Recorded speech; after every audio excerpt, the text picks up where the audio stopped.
A number of you asked what the hell was wrong with me. This sarcophagus lid was too pristine. You know what? You're right. I'm going to address that.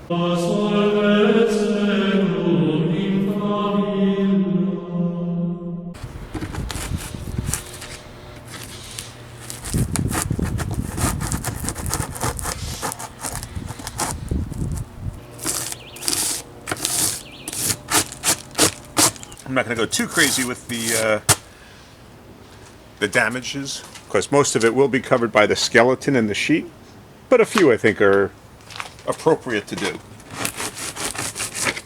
And really I only want to do it where it's going to be really most visible, which is going to be the top of it here.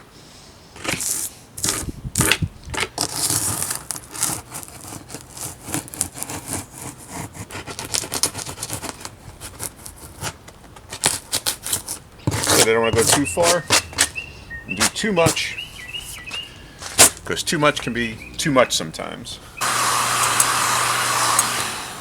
So I was also asked why I didn't make the Monster Mud thicker and actually go along the sides and fill it in. And the reason for that is laziness.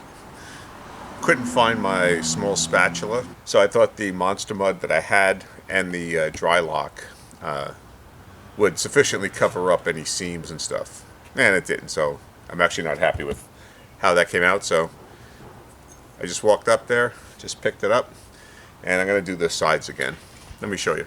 Part of the problem is the white foam, in addition to having that silver foil on it, also has a very thin plastic sheeting over the top of it, which didn't come off. Although I tried, it didn't actually come off. So I'm going to go around and scrape this little ridge off and come back, put a Monster Mud over it, and then go over it with the Drylock again.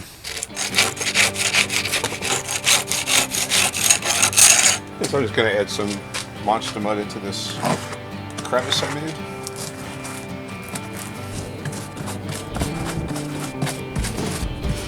This patch of Monster Mud is thicker than the one I used yesterday, so I'm using a combination of this drywall knife and the paintbrush.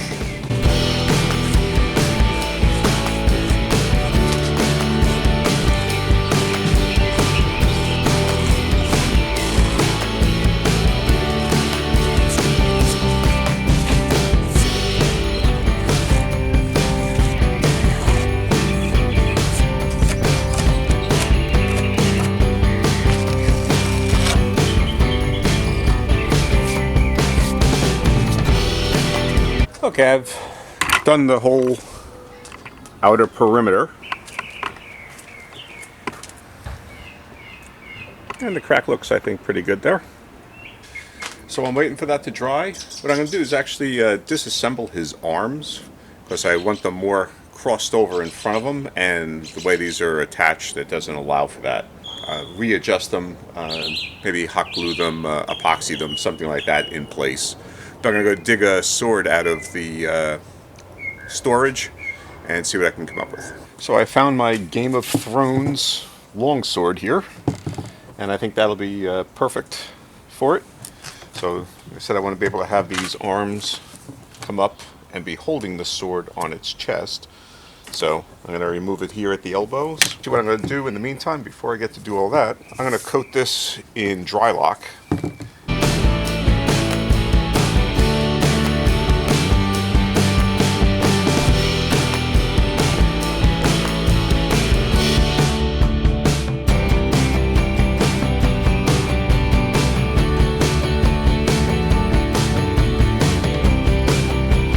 Relocated into the garage here. I'm going to coat him in Drylock. Now, Edie Blunzer just asked me a little while ago why I was monster mudding him and Drylocking him. She could see doing the foam and all, but why the hell am I doing a plastic skeleton? But I think I had mentioned yesterday I'm not monster mudding him. I'm only going to Drylock. And the only reason I'm doing Drylock on him is just to get that stone look. And maybe I wasn't clear, but it's actually, the whole thing isn't going to be covered with the sheet. His head and good part of his rib cage and his arms are going to be exposed. It's mostly like the lower extremities. Maybe I'll have like one leg out with the sheet kind of just like draped down. I'm not quite sure what's going to be exposed on him. That's why I'm coating him the entire thing in Drylock.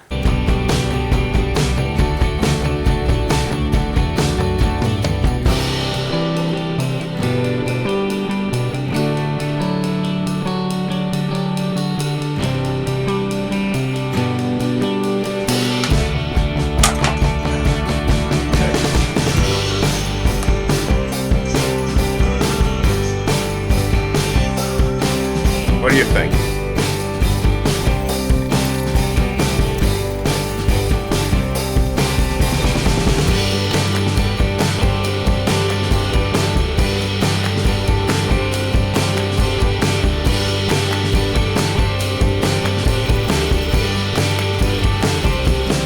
Alright, with the edging done, now I'm going to put the last coat on the top.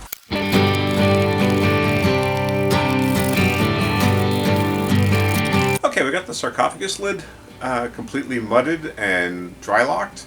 We've got the skeleton dry locked as well. Tomorrow there's a make and take meeting for New Jersey haunters, and I'm going to be bringing the rest of my niche plaques. So I've got, like I said, about 5 or 6 more I still have to carve. So once this lid is finished, I can then paint them and get them all done. I feel like I've been running in place with this sarcophagus lid for weeks.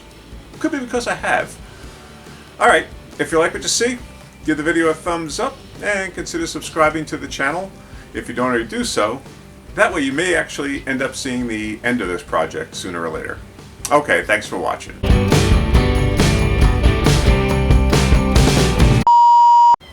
Again. Jesus fucking Christ.